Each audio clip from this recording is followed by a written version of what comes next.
ரீபாடி பண்ணி 1 வீக்கா லைன்ல ஓடுற விக்னேஷ் டிஏடி பஸ்ல டிராவல் பண்ணலாமா? வாங்க போமா.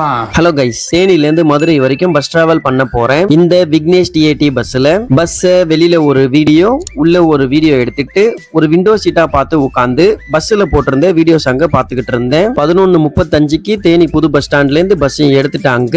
பஸ் எடுத்து கொஞ்சம் தூரம் போனதும் கண்டக்டர் அண்ணன் டிக்கெட் கொடுக்க வந்தாங்க. தேனில இருந்து மதுரை வரைக்கும் 60 ரூபாய் டிக்கெட் சார்ஜ் பண்ணாங்க. டிக்கெட்டை வாங்கிட்டு வெளியில வேடிக்கை பார்த்துக்கிட்டே டிராவல் பண்ணிட்டு வந்தேன். இந்த பஸ் தேனி புது பஸ் ஸ்டாண்ட்ல எடுத்து கானாவிளக்கு, ஆண்டிப்பட்டி, உசிலம்பட்டி, கருமாத்தூர், செக்கானூரணி, காலவாசல் வழியா மதுரை ஆரப்பாளையம் பஸ் ஸ்டாண்டை ரீச் பண்றாங்க. ஆக்சுவலா தேனி போனதும் திண்டுக்கல் பஸ்க்காக வெயிட் பண்ணிக்கிட்டு இருந்தேன். அப்போதான் இந்த பலபல நின்றுட்டு இருந்த விக்னேஷ் டிஏடி பஸ்ஸை பார்த்தேன். போய் பர்மிஷன் கேட்டேன். பர்மிஷன் கேட்டதுமே வீடியோ எடுத்துக்க சொன்னாங்க. உடனே பஸ் ஏறி மதுரைக்கு டிராவல் பண்றேன்.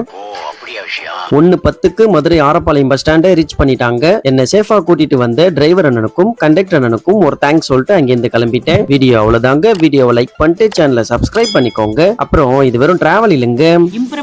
Information is wealth.